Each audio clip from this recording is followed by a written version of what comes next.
Oi, gente, tudo bem com vocês? Meu nome é Yoharas, professora de língua portuguesa aqui do Soma Concursos, e hoje vamos resolver questões específicas para a sua banca. Da sua banca, lá da sua prova de língua portuguesa, vamos entender aqui como a sua banca, a banca da sua prova, vai cobrar e avalia questões de língua portuguesa. E por que isso? Porque a gente precisa resolver questões da banca que vai nos avaliar. Porque cada banca possui uma identidade, uma forma de cobrar determinado assunto. Às vezes a gente pode pegar o mesmo assunto cobrado ali por diferentes bancas, mas de diferentes formas, tá? O mesmo assunto. Então é interessante que você entenda ali o que a sua banca quer, o que ela quer te avaliar na hora da prova. É essencial até para que você comece os seus estudos, né, e direcione os seus estudos. Porque você vai entender o que a banca costuma cobrar, o que a banca quer realmente, e você não vai ficar aí estudando várias coisas sem conseguir perceber o que a banca quer que vai te avaliar no dia da sua prova, tá? Então, vamos aqui para a nossa apresentação de slides. Trouxe aqui resolução de exercícios, né, resolução de questões, para a ADEMA, Administração Estadual do Meio Ambiente, e quem vai fazer essa prova é a banca AOCP, Instituto AOCP, tá? Então, temos aqui questões do Instituto AOCP e vamos aqui para as nossas questões. Outra coisa interessante, eu vi que a AOCP costuma cobrar interpretação de textos, né? O Instituto AOCP cobra interpretação de textos e também cobra algumas coisas voltadas ao texto. E vou dar algumas dicas aqui de como a gente pode ali fazer na hora da prova, o que a gente deve fazer na hora da prova. Eu sugiro que vocês comecem com o enunciado da questão, tá? Comecem com o enunciado da questão, leiam o enunciado da questão quando tiver um texto ali envolvido e depois voltem para a leitura do texto. Outra coisa interessante é que vocês entendam qual é o conteúdo por trás daquela questão. O que eu estou falando aqui? Toda questão tem um conteúdo por trás. Tudo ali tem um critério, é uma prova. Prova tem um critério, ela é construída por critérios de avaliação, por conteúdos. Então, toda questão, até que seja de interpretação de texto, vai possuir um conteúdo por trás. E é interessante que você já conheça, já entenda qual é aquele conteúdo, para que você não fique perdido na sua prova, ok? Então, aqui na tela, vou exemplificar melhor. Vou vir bem para cá. O que eu quero que vocês façam aqui? Vou pegar o preto. Primeira coisa, você vai ler o comando da questão. Vamos ler o comando da questão. Após isso, eu vou perguntar para o comando: qual é o conteúdo? Qual é o conteúdo dessa questão? Tá? Até em questões de interpretação de texto, já vi várias questões em que a banca tá ali pedindo alguma coisa e você precisa saber, né, daquele conteúdo e tal. A banca pede, por exemplo, a tipologia textual. A banca afirma que é de determinada tipologia textual. Para interpretar texto, mesmo que a banca não afirme, não direcione o comando da questão para a ideia da tipologia textual, mesmo que seja uma questão de interpretação de textos, não de compreensão, em que você precisa inferir do texto, das ideias do texto, algo que a banca traz ali. Você precisa entender qual é a tipologia do texto. Então, o conteúdo por detrás dessa questão poderia ser as tipologias textuais, que são aquelas 4 tipologias, né? Descritiva, injuntiva, narrativa e dissertativa, que direcionam, que dão a intenção de quem escreve o texto. Então, quando eu vou ler um texto, eu preciso me encorpar ali o emissor da mensagem, que é quem escreveu o texto. Qual a intenção de quem escreveu aquele texto? Vou incorporar essa pessoa que escreveu o texto. E a partir dali eu consigo perceber coisas que eu não perceberia se eu não tivesse esse olhar clínico aqui sobre a questão, sobre o conteúdo da questão. Né?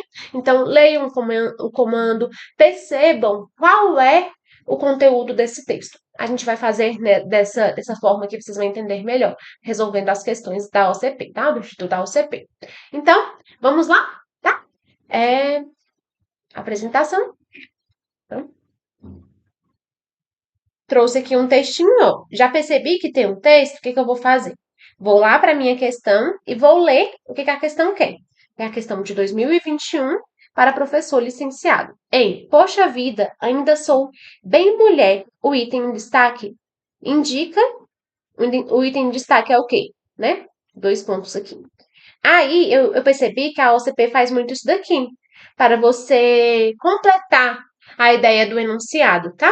E aqui ela traz, são questões de alternativas, ela traz algumas alternativas que complete adequadamente, ela pretende que você marque que complete adequadamente esses 2 pontos aqui. Beleza. O que eu falei para vocês? Vamos voltar ao texto. Como aqui não trata-se de uma questão de compreensão e interpretação de texto, eu só vou precisar olhar esse trecho aqui dentro do texto, tá? Então, quando a questão foi de compreensão e interpretação de texto, mais de interpretação. Eu vou precisar entender o todo do texto, vou precisar entender a unidade de sentido do texto, qual é a ideia central, o que ele pretende abordar dentro daquele texto, beleza? Em questões de compreensão, mais especificamente. Agora, em questão de compreensão, de interpretação, eu falo. Quando for questão de interpretação, eu preciso entender um todo do texto. Agora, em questões de compreensão, a banca vai sugerir um momento do texto, né, um parágrafo ou um período ali no texto, em que você vai precisar ir lá e ver se está mesmo, se está ali direcionando para esse viés que a banca afirma ou que está dentro dos enunciados para você marcar como certa ou errada. Então, em questões de compreensão e interpretação, mais de interpretação, você vai precisar ler o texto ali por completo para conseguir entender e resolver essas questões, tá? Mesmo que você faça o que eu falei, leia o comando da questão antes, veja qual é o conteúdo da questão e volte depois ao texto, tá? Agora, questões como essas daqui, em que a banca já direciona você, já pega um trechinho e direciona você para esse trecho, eu sugiro que vocês voltem ao texto, até porque é uma questão de mais voltada para a estrutura do texto mesmo. Vocês vão ver que é uma questão mais morfológica. Vamos voltar ao texto justamente nesse trecho aqui. Eu não vou precisar ler o texto todinho, tá? Vou voltar nesse trecho e vou observar o que a banca nos traz aqui, as alternativas para marcar a alternativa correta. Então, vamos aqui. A banca pede aqui o termo em destaque. Qual é o nosso termo em destaque? O bem. Beleza, vamos lá. Vamos ver aqui as alternativas para voltar ao texto, né? Indica o antônimo de mal. O bem indica antônimo de mal. Isso daqui estaria certo? Bem indica um antônimo de mal? Sim, indica um antônimo de mal. Vamos lá para a próxima. Poderia ser substituído pelo termo boa, sem prejuízo semântico à frase. Poxa vida, ainda sou boa mulher? Poderia ser substituído? Vamos ver aqui. Atua como intensificador. É um adjetivo que caracteriza o substantivo mulher. É restritivo à variedade padrão da língua. Ok? Vamos ver aqui. Primeiro aqui. A banca traz várias alternativas e quando a gente não observa o contexto da questão, algumas delas estão certas, tá? Então, de acordo ali com a estrutura, com a gramática da língua, algumas estão certas. Por exemplo, antônimo de bem, ou algo ali para substituir que tornaria o texto gramaticalmente correto, tá? Agora, o que a gente vai fazer? Vamos voltar ao texto e descobrir se, ao substituir, fazer essas substituições, vamos testar cada um dos enunciados, cada uma das alternativas, para ver qual é mais cabível para o texto, tá? Porque a gente sabe que das funções ali, um dos elementos das funções de comunicação é o contexto. Eu preciso entender o emissor, que é quem fala, quem transmite a mensagem, o receptor, tá? Eu preciso ter um canal de comunicação, que é o nosso caso aqui. Eu tenho essa câmera que está me filmando, eu tenho essa internet que possibilita que é a nossa comunicação. Mas eu tenho todo um contexto, e esse contexto é muito importante para a nossa comunicação. Por quê? Aqui a gente está em um contexto o quê? Um contexto formal, um contexto de aprendizado. Então, eu não posso chegar aqui falando gírias, falando palavrões. Eu preciso seguir uma estrutura mais formal, tá? Então, eu sigo ali uma função referencial da língua, uma função não voltada para o eu. Eu não vou chegar aqui e falar dos meus sentimentos, das minhas frustrações de vida. Não, eu vou falar do conteúdo. Então, percebam que eu estou falando de uma terceira pessoa, de um conteúdo que está aqui. Então, o contexto de aprendizado aqui vai importar muito na minha forma de agir, no meu comportamento, e também vai importar no que eu vou falar e no que você está esperando. Se você acessou essa aula, provavelmente você está esperando uma aula voltada para a resolução de exercícios do Instituto AOCP. Então, percebam que o contexto todo importa muito. Por isso que a gente precisa conhecer o contexto de fala dentro lá do meu texto, beleza? Então, vamos lá? Vamos testar cada um desses. Indica um antônimo de mal? Essa daqui, a gente já sabe que sim, né? Indica sim um antônimo de mal. Até porque, se eu substituir aqui dentro do meu texto, ó, poxa vida, ainda sou mal mulher? Ó, ainda sou mal mulher? Faz sentido aqui? Mas, quando eu falo o bem indica o antônimo de mal, sem contexto. Estaria certo, não estaria? Por quê, ó? Quando eu pego uma frase, por exemplo, aqui, se eu pegar uma frase bem assim, essa professora. Vou colocar bem aqui na frente. Vou colocar bem aqui. Essa professora ensina bem. Beleza. Eu falei aqui que estaria correto falar que antônimo, que o mal é antônimo de bem. E sim, quando esse bem tem uma função dentro do texto, de maneira descontextualizada, desculpe, o bem sim tem aqui uma ideia de antonímio em relação a mal, e mal é antônimo de bem. Mas, nesse contexto aqui, ó, essa professora ensina bem. Então, é a forma como ela ensina. O que eu tenho aqui? Um advérbio de modo, beleza? Quando esse bem é um advérbio de modo, o mal funciona como seu antônimo. E a gente pode observar isso pela substituição. Essa professora ensina mal. Veja, deu super certo aqui, diferente de quando a gente encaixa dentro aqui do nosso trecho, do nosso enunciado da questão. Então, o que a gente tem em mente aqui? Que esse bem aqui não é advérbio, tá? Ele não cumpre a sua função comum, que é de advérbio. Então, por isso que a gente já vai desconsiderar o A, a alternativa A. Por que aqui? Quando a gente pega o bem descontextualizado, sim, o bem é antônimo de mal, o mal é antônimo de bem, ok? Mas quando as duas palavras, ambas as palavras, são advérbios, tá? Que é aquela palavra que dá circunstância ao verbo ali dentro de uma oração. Este não é o caso. A gente viu, então, que não trata-se de um advérbio e eu trouxe para você uma frase, uma aplicação numa frase de quando esse bem funciona como advérbio e logo pode ser substituído pelo mal, pelo seu antônimo mal. Então, vamos testar as outras alternativas. Bem, poderia ser substituído pelo termo boa, sem prejuízo semântico à frase? A gente sabe que, ó, eu tenho aqui uma polêmica entre bem, o mal, o bom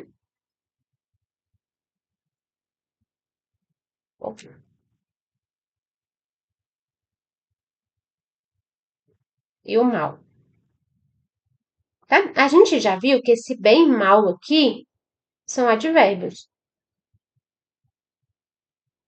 Agora vamos ver o que é esse bem, esse bom e mal aqui.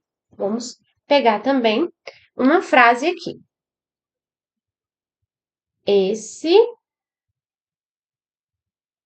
lobo é mau. Poderia substituir o mal por bom. Esse lobo é bom. Então, aqui eu tenho um adjetivo, que é aquela palavra que vai caracterizar o substantivo. Adjetivo. Ok? Então, aqui o bem é um advérbio E o bom aqui, o boa, seria um adjetivo. Vamos ver se é um adjetivo esse bem dessa frase aqui, no enunciado? Vamos lá. Poxa vida, ainda sou bem mulher. Como a gente vai observar se uma palavra é adjetivo? O adjetivo é uma classe de palavras que vai precisar ali, de uma concordância com o seu substantivo dentro de uma oração. O que é isso? Se o adjetivo, com o núcleo do sujeito ou da sentença ali, tá? Vai concordar com o núcleo dessa sentença. Então, se o adjetivo está na frase, ele está intensificando o valor de alguma coisa, né? Então, estou falando aqui, estou caracterizando ou limitando alguma coisa, beleza? Explicando alguma coisa. E essa alguma coisa, eu vou precisar seguir essa concordância. Então, se eu falar assim, a menina é bonita. Bonita é adjetivo, nesse caso, predicativo do sujeito.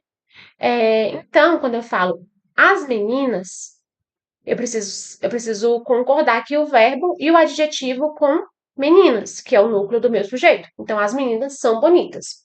Da mesma forma que o adjunto adnominal, quando é adjetivo. Por exemplo, as meninas bonitas saíram cedo, ou a menina bonita saiu cedo. Esse bonita precisa concordar com o núcleo do sujeito, menina, em número, né? E em gênero. Por quê? Porque trata-se de um adjetivo. Então eu preciso ver se esse bem dessa frase ele é um adjetivo na medida em que ele flexione em gênero e número. Então, o que a gente vai fazer? Vamos colocar uma mulher que está no singular no plural e vamos ver se o bem vai precisar ser modificado aqui. Poxa vida, ainda sou bem mulheres. Ainda sou bens mulheres? Não. Então, aqui a gente já viu que a B não pode ser o nosso gabarito, porque o boa é um adjetivo e na frase o bem não é um adjetivo. Então, não é advérbio e também não é adjetivo. Vamos para a próxima aqui. C. Atua como intensificador? O que é o intensificador? O intensificador é o advérbio. Só que não um advérbio que a gente já viu aqui no bem e mal, mas um advérbio de intensidade. Advérbio de intensidade. Aquele advérbio que vai atribuir, vai dar uma circunstância para o verbo de intensificador mesmo, vai aumentar a circunstância do verbo. Então, se eu falo bem assim, a menina estudou. Tá bom, a menina estudou, entendi que a menina estudou. Agora, se eu falar assim, a menina estudou muito. Esse muito é um advérbio de intensidade e logo está atribuindo um significado maior para o verbo estudou. Ela não só estudou, ela estudou muito. A gente vai entender que esse verbo aconteceu de forma intensificada. Então, esse é o caso, vamos ver se é o caso do enunciado. Poxa vida, ainda sou bem mulher, o item está. Percebam que esse bem aqui intensifica o substantivo, intensifica o substantivo mulher aqui. E a gente pode observar isso quando a gente vem aqui para o trecho do texto. Tomasse uma atitude agora, talvez a coisa toda desembrulhasse diferente. Ela botaria uma roupa bonita e dançaria pela casa, pintaria a cara toda faceira e vibrante e mostraria para ele que ainda era mulher. Poxa vida, ainda sou bem mulher. Primeiro aqui, ó. Ela fala que ainda era mulher. Eu sou bem mulher, então estou intensificando o fato dela ser mulher. Nesse caso, o bem funciona como um advérbio, tá? Mas não um advérbio de. Aqui nesse caso, era um advérbio de modo, né? Não como um advérbio de modo, e sim como um advérbio de intensidade. Então, temos um caso aqui de advérbio de intensidade. Sim, o bem atua como um intensificador. Eu estou intensificando o meu substantivo mulher aqui. Então, C é o nosso gabarito. D e E não podem ser. Vou até ler a D e a E para a gente já desconsiderar aqui. É um adjetivo que caracteriza o substantivo mulher. A gente já viu que não é adjetivo, a gente já excluiu essa ideia aqui dentro do bem, né? Do boa. É restrito à variedade padrão da língua. Não. Tanto é que essa é um uso da língua bem coloquial, né? Eu sou bem mulher. Esse bem aqui sendo utilizado para intensificar um substantivo. O normal do padrão da língua é que o advérbio de intensidade, qualquer advérbio, funcione para intensificar a ação de um verbo e não para intensificar o significado do substantivo, que é o caso aqui, tá? Então, vamos marcar C como gabarito. 2. Também temos uma prova de 2021 para professor licenciado. Vamos lá observar, vamos ler o enunciado e observar o conteúdo por trás dessa questão. No primeiro parágrafo do texto, que é esse daqui, que eu já delimitei para vocês, os dois pontos, então, temos aqui uma questão falando de dois pontos. Então, aparentemente, essa questão é uma questão de pontuação. O conteúdo disponível no seu edital. São utilizados para indicar que, então, os dois pontos na língua portuguesa possuem algumas funções e possivelmente a banca vai abarcar essas funções aqui.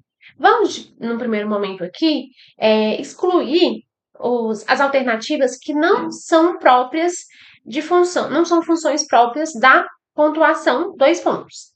Vamos lá.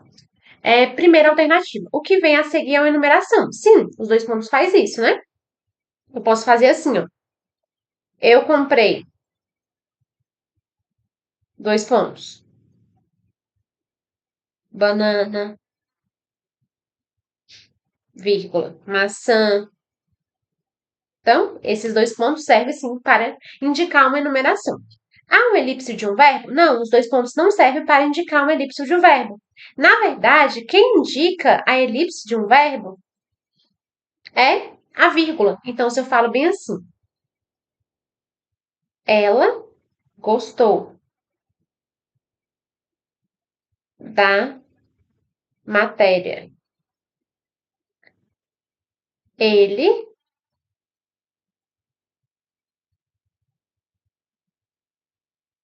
nem tanto. Então, aqui vou dar um outro exemplo, porque isso aqui ficou muito. Posso falar assim, ó. Ela gostou de matemática. Isso que é melhor, pra gente entender essa ideia da elipse. Ela gostou de matemática. Ele de português. Então, esse verbo aqui indica a omissão. Essa vírgula indica a omissão do verbo gostar, né? Eu não vou repetir o gostou aqui, então eu utilizo uma vírgula para indicar a elipse do verbo. Então, não é o nosso caso aqui. O que vem a seguir é uma oração coordenada. Vamos aqui. Questão 2. A oração coordenada são aquelas orações que há uma independência entre os termos. Independência entre as orações. Elas são soltas, né? Elas podem vir, sim, juntas por meio de vírgula também, mas muito difícil estarem juntas por meio dos dois pontos, né? São orações independentes entre si. Então, não também.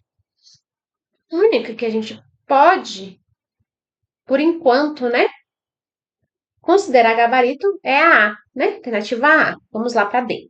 A frase deve ser lida com entonação de surpresa. Não. Essa daqui é a função do ponto de exclamação, que é esse daqui. O período se encerrou. O período, que é aquele intervalo do texto que começa com letra maiúscula e finaliza com alguma pontuação, só pode ser encerrado por ponto de interrogação, ponto de exclamação e o ponto final, ok? Fora isso, não há encerramento de um período. Então, ficamos com a alternativa A. Percebam aqui que a gente nem precisou ir lá no texto para observar que a alternativa é realmente a A. A gente só foi aqui pelo critério que você pode usar também na sua prova, o critério de eliminação. Mas vamos conferir se essa é a mesma alternativa, se os dois pontos servem para introduzir uma enumeração? Vamos lá no texto.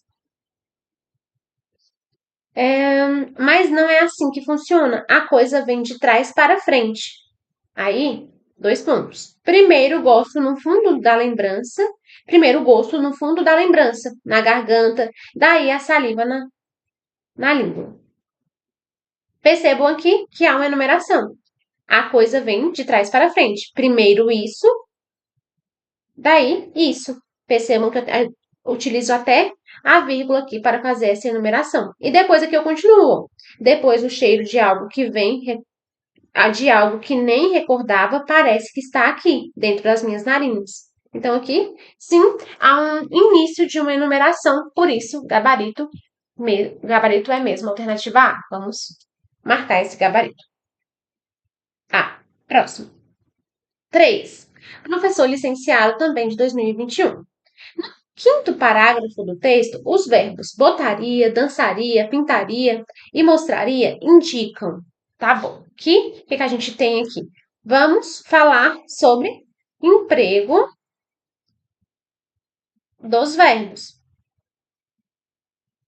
Esse é o conteúdo por detrás dessa questão. Então, a gente precisa saber aqui. Precisa saber sobre o tempo verbal, sobre o modo dos verbos. Vamos lá para as alternativas. Ações que ocorrem no início do casamento, ações que não ocorreram. Então, aqui está falando de ações que não ocorreram. Se são ações que não ocorreram, estamos dentro do modo subjuntivo, que é aquele modo da incerteza. Ações que certamente ocorrerão em um futuro próximo. Estamos falando do futuro do indicativo. Certamente ocorrerão, futuro do indicativo. Eu sei que uma coisa vai ocorrer com total certeza no futuro do indicativo. Ações que ocorrem concomitantemente à preparação do doce. Então, são ações que ocorrem aqui no processo. A gente estaria falando aqui do modo, né, nominal gerúndio. Estudando, trabalhando, são verbos que indicam um processo. Ações que ocorrem antes de Maria se casar. Antes estaria aqui dando uma ideia de passado, tá? Então, vamos aqui só vislumbrando o que as alternativas nos trazem. Mas, para a gente resolver essa questão, vamos voltar ao texto e entender qual seria a alternativa correta. Tomasse uma atitude agora, talvez a coisa toda desembrulhasse diferente. Ela botaria uma roupa bonita, dançaria pela casa, pintaria a cara toda faceira e vibrante e mostraria para ele que ainda era mulher. Poxa vida, sou bem mulher. Então, botaria, pintaria, dançaria, mostraria. São verbos aqui que possuem a mesma terminação e são verbos que indicam um subjuntivo, que é sem certeza, né? Não aconteceu. Por isso, temos o modo subjuntivo aqui. O modo subjuntivo, nesse caso, abarca uma ação do futuro que eu não tenho certeza que irá ocorrer. Então, eu tenho aqui um futuro do subjuntivo. Só precisamos saber que futuro do subjuntivo é este. O futuro do subjuntivo, eu posso ter o presente normal, né? Ou o pretérito. E nesse caso, quando a terminação do verbo em iria, temos o futuro do pretérito do subjuntivo, que é uma ação que poderia acontecer, aconteceria no futuro, mas nesse caso, um futuro do pretérito, tá? Então, ela botaria, dançaria, pintaria, mostraria. É uma ação do futuro que poderia ter acontecido e não aconteceu, tá? Vamos lá para as nossas alternativas. A única alternativa que abarca o que a gente pretende aqui é a B, ações que não ocorreram. Realmente, ações não ocorreram. São ações do subjuntivo, do modo da incerteza. Não tenho certeza que vão ocorrer também. Então, B é a nossa alternativa correta. Percebam que aqui eu nem preciso fazer uma explicação aqui, nem preciso saber mais detalhadamente a respeito desse verbo, né? Do tempo, do modo desse verbo. Eu só preciso saber que a gente está diante aqui de um verbo que indica uma dúvida, um verbo que está no modo subjuntivo. Por isso, ações que não ocorreram. E também do futuro, né? As ações que não ocorreram são ações futuras. Vamos lá para a questão 4. Professor licenciado 2021. Assinale a alternativa correta a respeito do seguinte excesso. Pedir temência, uma mudança, alguma coisa que mostrasse que ainda estava viva, vibrante como essa cor de laranja, borbulhando na panela. Aí aqui temos esse trecho e vamos para as nossas alternativas. Pedir temência significa pedir auxílio? Vamos olhar lá. A gente viu que a gente precisa, sim, observar o contexto. Então, essa questão aqui é uma questão para se observar o contexto. Vamos só desconsiderar as questões que não podem ser corretas para essa alternativa. Então, vamos lá. A repetição da palavra viva indica que a personagem está tão nervosa que não é capaz de articular bem a linguagem. Vamos observar isso daqui dentro do nosso contexto, né? Primeiro, vamos observar todas as alternativas, vamos o comando da questão, observar aqui o conteúdo por detrás dessa questão e depois a gente vai lá no contexto do texto. C. Está presente a figura de linguagem denominada metáfora. A gente sabe que a figura de linguagem metáfora é aquela figura da comparação, né? Que a gente compara algo a um ser inanimado, uma comparação. Aqui, sem o elemento comparador como. Vamos observar também. O estado físico do doce representa o estado mental e emocional da personagem. Vamos observar se há essa observação dentro do nosso texto também. A palavra cor de laranja é um adjetivo que indica a cor do doce da abóbora. Ok. Vamos lá.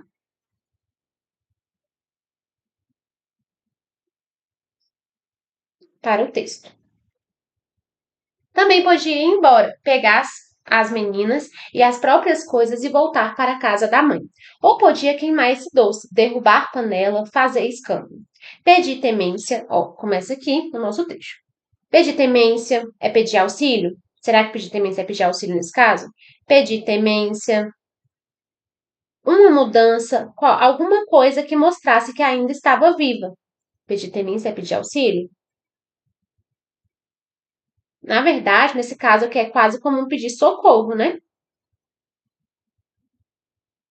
Que mostrasse que ainda estava viva, vibrante, como esta cor de laranja borbulhante na panela. Outra coisa, cor de laranja, nesse caso, está fazendo aqui papel de substantivo. Tanto é que é aqui antecedido por um pronome adjetivo. Então, o que a gente pode fazer aqui? Desconsiderar a, porque não é o caso de pedir auxílio, e desconsiderar também a porque não é o caso de adjetivo e sim de substantivo, no caso de cor de laranja. Borbulhando na panela. Vamos observar o texto? Eu trouxe o texto aqui para a gente entender melhor essa situação. Acho que a gente vai. Agora sim, vamos olhar, observar o texto. Percebam aqui que algumas questões, até agora, né, a gente não precisou ler o texto por completo para conseguir resolver as questões. A gente conseguiria resolver, a gente conseguiu, na verdade, resolver o texto, resolver o enunciado, resolver a questão por meio apenas do enunciado. Então, por enquanto, agora estava tranquilo. Só que agora a banca, ela traz ali um comando de questão com vários conteúdos. Percebam que ela fala de figuras de linguagem, traz uma morfologia ali, que é o uso do adjetivo, e também traz algumas questões voltadas para a interpretação de textos. Por isso, vamos ler o texto atentamente para entender essa história aqui, a história do texto do qual a gente vem resolvendo questões. Doce é o nome do texto. Lembrasse antes quanto tempo gastaria na beira do fogão mexendo o doce de abóbora e Maria talvez nem tivesse começado. Então aqui a gente já sabe o contexto. Maria estava na boca do fogão mexendo esse doce de abóbora. Mas não é assim que funciona. A coisa vem de trás para frente. Primeiro o gosto no fundo da lembrança, na garganta, daí a saliva na língua. Depois, o cheiro de algo que nem recordava parece que está ali. Parece que está aqui, dentro das narinas. Os ingredientes todos comprados, a panela na mão, a panela na mão, só na hora de mexer o doce que a gente lembra que esse misto de cansaço e tristeza, que o doce é feito de mexer. O doce é feito do braço girando, girando, o outro braço solto, escorado na anca, o peso do corpo passando da perna de cá para de lá. O doce já, então aqui a gente já conhece alguns trechos, a gente já resolveu questões de alguns trechos, né? O trecho aqui dos 2 pontos. Então, são trechos que a gente já conhece, mas a gente não sabia o contexto de que Maria estava mexendo esse doce, né? E que provavelmente ela, quando pensou em fazer o doce, ela não se importava tanto. Mas agora, com esse ato, né, nesse momento de mexer o doce, durante esse processo, ela percebe que é muito cansativo. Então a gente já enxerga aqui uma mulher cansada ali na beira de um fogão mexendo o doce. Esse é o contexto até agora. Vamos continuar lendo. O doce já começava o doce já começado é doce inteiro na imaginação. Não tem volta. E Maria nunca foi de voltar atrás. Então, a Maria está cogitando aqui, né?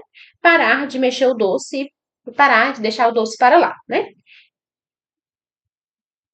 Mesmo com o que era bom só na primeira mordida e depois deixava um retro, retrogosto amargo na boca ou no jeito de olhar. Mas Maria, que nem puxa, presa às escolhas e caminhos. Essa parte é importante.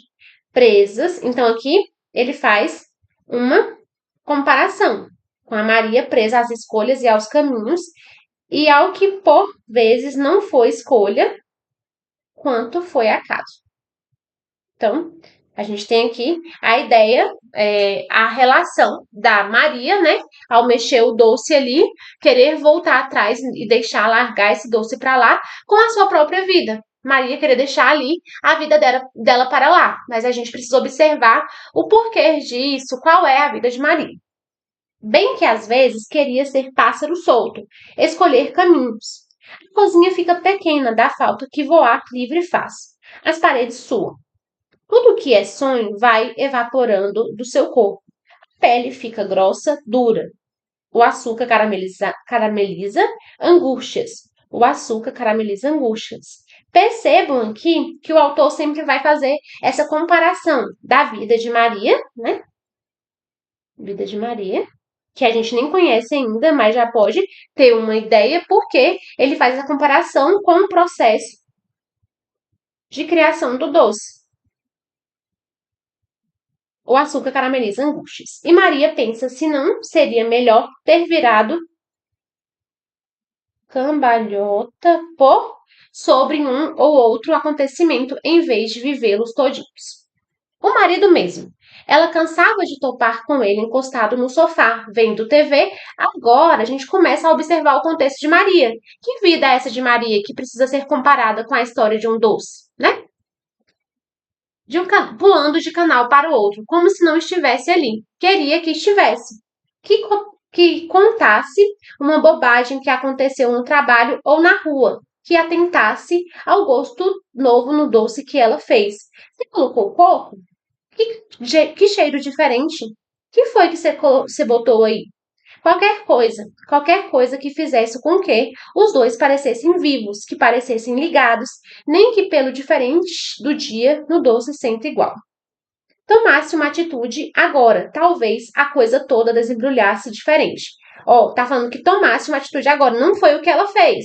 Aqui, estamos diante aqui, iniciando o modo subjuntivo, que é ela botaria uma roupa, dançaria pela casa, pintaria. Percebam que é uma ação que poderia ter acontecido, mas não aconteceu. Uma ação futura, que era para acontecer, mas não aconteceu. Um pretérito aqui do futuro do pretérito do modo subjuntivo. E ela que ainda era mulher, poxa, ainda sou bem mulher. Ela queria se lembrar que ainda é bem mulher. Talvez podia ir embora, pegar as meninas e as coisas e voltar para a casa da mãe, ou podia queimar esse doce, derrubar panela, fazer escândalo, pedir temência, uma mudança, alguma coisa que mostrasse que ainda estava viva, vibrante como esse cor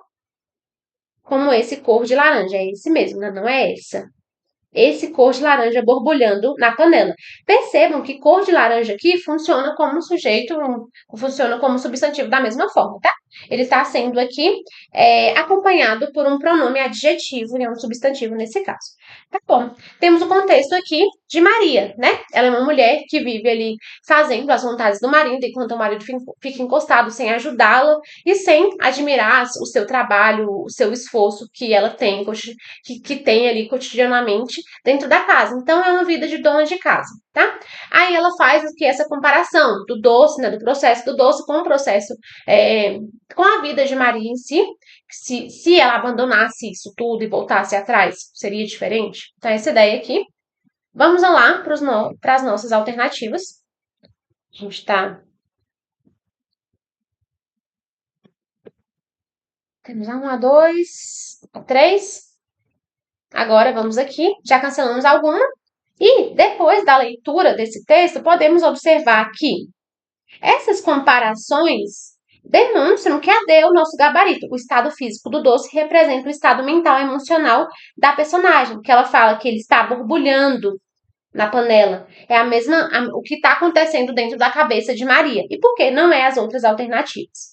AD é o nosso gabarito aqui, né? Então, e por que não é a C? Está presente a figura de linguagem metáfora. Nesse caso, não. Não estamos falando de uma comparação. Na verdade, a gente compara no texto todo, mas nessa parte aqui, não estamos comparando. Não há aqui a ideia de comparação de maneira mais explícita, né, da vida de Maria com o processo do doce nesse trecho em si, tá? No texto como um todo pode até existir, mas nesse trecho em si, não. Então, a gente continua com a ideia de que o estado físico do doce representa o estado mental e emocional da personagem, tá? Então, aqui é mais específico, eu diria, né? Uma metáfora, aqui a D especifica mais, a C não especifica tanto, por isso que D continua sendo a alternativa correta. A repetição da palavra viva indica que a personagem está tão nervosa que não é capaz de articular. Não, na verdade, ela está bem decidida ali dentro da sua cabeça, mas o que não aconteceu na vida real, né? Então, D, nosso gabarito. Vamos agora para a nossa alternativa 5. Assinale a alternativa em que o item em destaque é uma conjunção integrante, isto é, uma conjunção que integra uma oração subordinada substantiva a uma oração matriz. Então, o que é esse? Aqui eu tenho uma ideia de período composto. Eu vou ter uma oração principal. E dessa oração principal, eu vou uni-la a uma oração subordinada, né? E a conjunção integrante faz isso dentro das orações subordinadas substantivas. São conjunções integrantes, né? O se e o que. Vamos observar aqui quais são as conjunções integrantes, lembrando que esse tipo de oração, orações subordinadas substantivas, são aquelas que indicam que têm função de um termo sintático da oração principal. Vamos lá. A gente lembra, com esse misto de cansaço e tristeza, que o doce é feito de mexer o doce. Quem lembra alguma coisa, não é? O verbo lembrar aqui é um verbo transitivo. Quem lembra algo. Nesse caso aqui não tem pronome, então é um verbo transitivo direto.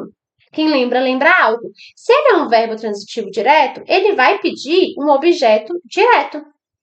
Qual é o objeto direto aqui? A gente lembra. Lembra o quê? Com esse misto de cansaço e tristeza. É só aqui um trecho intermitente. Então, a gente lembra isso, ó, que o doce é feito de mexer o doce. A gente lembra isso. Então, essa oração aqui, que o doce é feito de mexer o doce, é uma oração subordinada substantiva. E por isso, objetivo direto, né? E por isso, é introduzida aqui por uma conjunção integrante. A só pode ser o nosso gabarito. Vamos conferir? A, gabarito. Próxima alternativa, questão 6. O texto pertence à tipologia narrativa, que é aquela intenção, né? Qual é a intenção do emissor da mensagem? As seguintes alternativas apresentam uma característica que pode fundamentar essa afirmação. Então, por que que esse texto pode ser considerado uma tipologia narrativa? Vamos lá. O título do texto é formal e objetivo? Não, a tipologia narrativa não precisa ser formal. Na verdade, ela é uma tipologia mais voltada para o informal mesmo, né? Uma tipologia do entretenimento, em que a pessoa vai buscar essa história para se entreter. Então, não preciso dessa formalidade toda. Vamos aqui para a próxima alternativa. A partir de argumentos como o fato de o marido não dar a devida atenção a Maria, defende-se a tese de que ela está infeliz no casamento. Não tem essas nomenclaturas aqui. Na verdade, essas nomenclaturas estão dentro da tipologia dissertativa, que não é o nosso caso. O texto apresenta uma linguagem poética e sentimental? Também não, né? É uma tipologia narrativa, que a gente estaria dentro da função poética ou função emotiva. Não é o caso, né? A gente conta uma história, na verdade, o emissor da mensagem quis contar uma história. Discorre-se sobre um tema atual e cotidiano. Na verdade, tema atual e cotidiano também costuma ser na dissertativa, na tipologia dissertativa. O texto possui um personagem principal? Sim, possui personagem.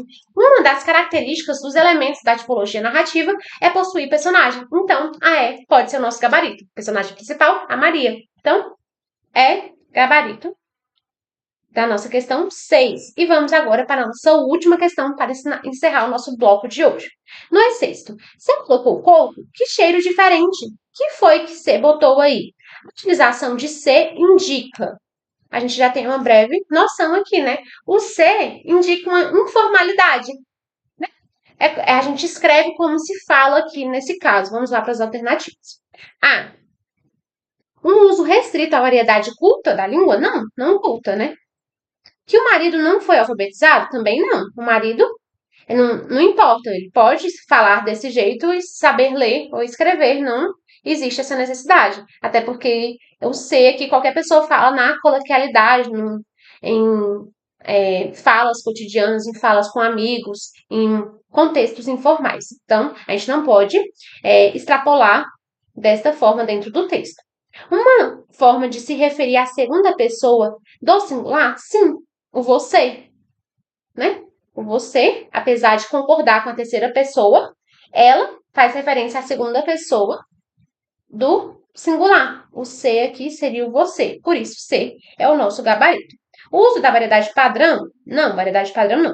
Que o marido mora na região sul do país? Também não. Extrapolação aqui. Então, gabarito da questão 7, C. Ok? Alternativa C. Aguardo vocês em mais um bloco. Obrigada. Até mais.